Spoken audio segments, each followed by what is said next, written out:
श्रीलंका की तरफ से एक फोन आया और भारत ने यहाँ पर श्रीलंका को एक बड़ी मदद भेज दी। भारत और यूएई दोनों मिलकर श्रीलंका में ऐसा कौन सा प्लान बना रहे हैं जो भविष्य के संकट को दूर करेगा। हमेशा की तरह जानने को मिलेगा बहुत कुछ। आइए जानते हैं इन खबरों को विस्तार से। ईरान और अमेरिका की इस लड़ाई में ना एक देश बहुत चर्चा में आया और वो देश कौन है? वो देश है श्रीलंका। श्रीलंका के अनुरा दिसानायके अचानक से अमेरिका के एम्बेसडर श्रीलंका पहुंच जाते हैं। न सिर्फ श्रीलंका पहुंचते हैं बल्कि श्रीलंका के पोर्ट का भी भ्रमण करते हैं। और ये सब कब होता है? ये सब तब होता है जब श्रीलंका चौड़ा होकर अमेरिका को कहता है कि हम तुम्हारे 2 फाइटर जेट उतरने नहीं देंगे अपने बेस पर। अमेरिका के 2 फाइटर जेट कथित तौर पर कहा गया कि वो मिसाइलों से लैस थे जो उतरना चाह रहे। क्यों उतरना चाह रहे थे? अब इनके उतरने के पीछे जो भी मकसद हो, पर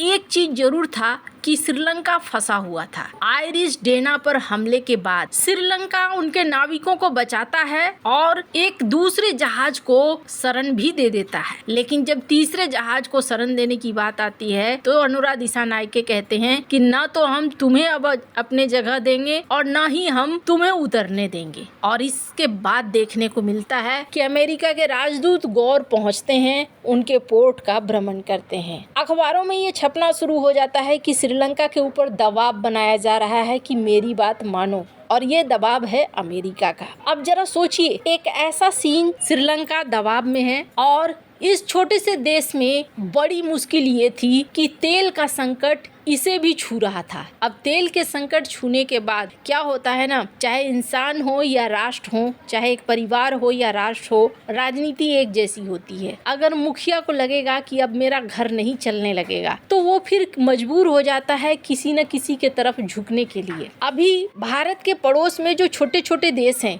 बांग्लादेश हो, भूटान हो, नेपाल हो, या फिर ईंधन का संकट इन्हें डुबो सकता है और इसकी ताक में चाइना तो बैठा हुआ ही है। इसी बीच ये देखने को मिल रहा है कि श्रीलंका इस वक्त भारत की बहुत तारीफ कर रहा है। ईरान युद्ध के बाद जो एनर्जी का संकट खड़ा हुआ, श्रीलंका ने भारत से रिक्वेस्ट किया। श्रीलंका के राष्ट्रपति ने कहा कि भारत ने 38,000 मीट्रिक टन पेट्रोलियम सप्लाई भेजकर हमें मुश्किल से निकाला है, जिसके लिए हम आभारी हैं। श्रीलंकाई राष्ट्रपति अनुरा कुमार दिसानायके ने ये भी कहा कि उनकी इस मुद्दे पर पीएम मोदी से बात हुई थी, इससे कुछ ही दिन में भारत से मदद आ गई। अनुरा कुमार दिसानायके ने एक्स पर एक पोस्ट में लिखा कि कुछ दिन पहले मैंने पीएम नरेंद्र मोदी से बात की थी। मेरी उनसे श्रीलंका को मिडिल ईस्ट के संघर्ष के कारण ईंधन आपूर्ति में आ रही रुकावटों पर चर्चा हुई। इसके बाद कल कोलंबो में 38,000 मीट्रिक टन ईंधन पहुंचा है। भारत के इस सहयोग के लिए मैं आभारी हूं और करीबी रूप से सहयोग करने के लिए जयशंकर का भी आभारी हूं।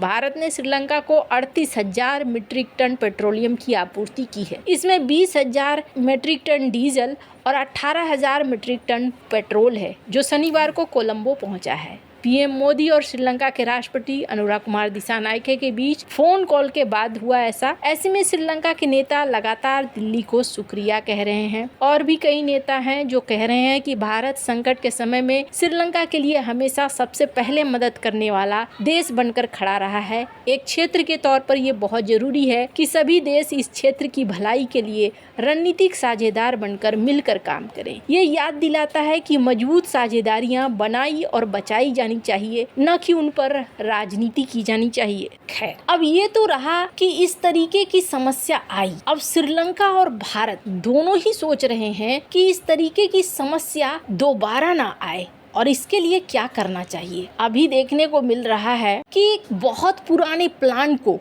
यूएई और भारत दोनों मिलकर एक्टिव कर रहे हैं। और ये प्लान क्या है? तो दरअसल 1930 का दशक, जब दूसरा विश्व युद्ध चल रहा था और ब्रिटेन को चाहिए था ईंधन, तब ब्रिटेन ने एक दिमाग लगाया और 1920 से लेकर 1930 के दशक में बहुत सारे टैंक बनाए। कैसे टैंक? ये टैंक जो खास तौर पर तेल की सप्लाई रखेंगे। टैंक 1 इंच मोटी स्टील से बने थे और इंजीनियरिंग के कमाल माने जाते थे। ऑयल टैंक बनाया जाता था। ये त्रिंकोमाली में खास तौर पर इन्होंने खेत ही बना दिया। खास तौर पर इन्होंने ऑयल टैंक की खेती ही कर दी थी। 1-1 इंच मोटी स्टील से बने ये ऑयल टैंक फार्म, जिनको विकसित किया गया था कि कभी भी युद्ध का समय हो तो तेल यहाँ से निकाला जाए और इसका इस्तेमाल किया जाए। फिर 1987 का समय आया।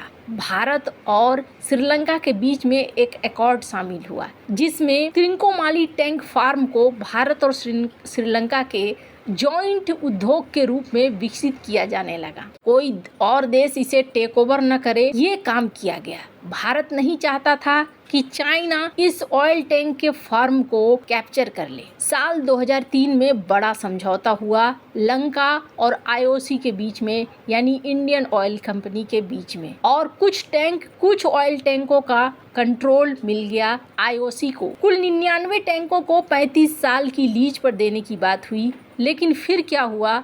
फिर श्रीलंका में राजनीतिक अस्थिरता, गृह युद्ध, बहुत सारी मुश्किलें खड़ी हो गई। साल 2021 में ये समझौता रद्द हो गया, क्योंकि श्रीलंका के सिंघली राष्ट्रवादी गुटों ने विरोध करना शुरू कर दिया। जनवरी 2022 में एक बार फिर समझौता हुआ। भारत ने बड़ी मदद की श्रीलंका के आर्थिक संकट के दौरान, और इसी समय एक नया डील साइन हुआ। 14 टैंकों पर लंका आईओसी को 50 साल की लीज, 61 टैंकों को नई जॉइंट वेंचर कंपनी को सौंपा गया। बाकी 24 टैंक को श्रीलंका ने अपने पास रखा।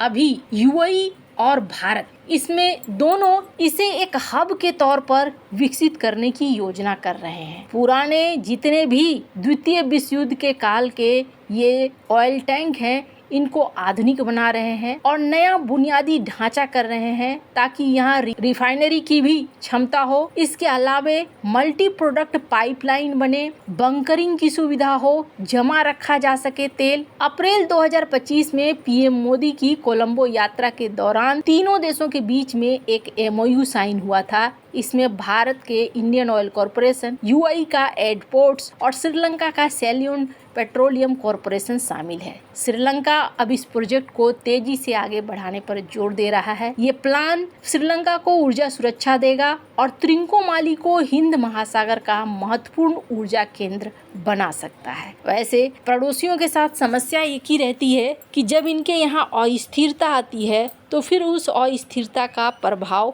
बढ़ने लगता है। भारत चाइना के प्रभाव को कम करने के लिए लगातार श्रीलंका के साथ अच्छे रिश्ते भी रख रहा है, और अनुराग दिशानायके भी ऐसा कोई काम नहीं कर रहे हैं जिससे कि भारत को नुकसान हो। आपको क्या लगता है? इन सब मामले में आपकी क्या राय है? कमेंट कर जरूर बताएं। जल्द मिलते हैं अगले वीडियो में नई खबर के साथ।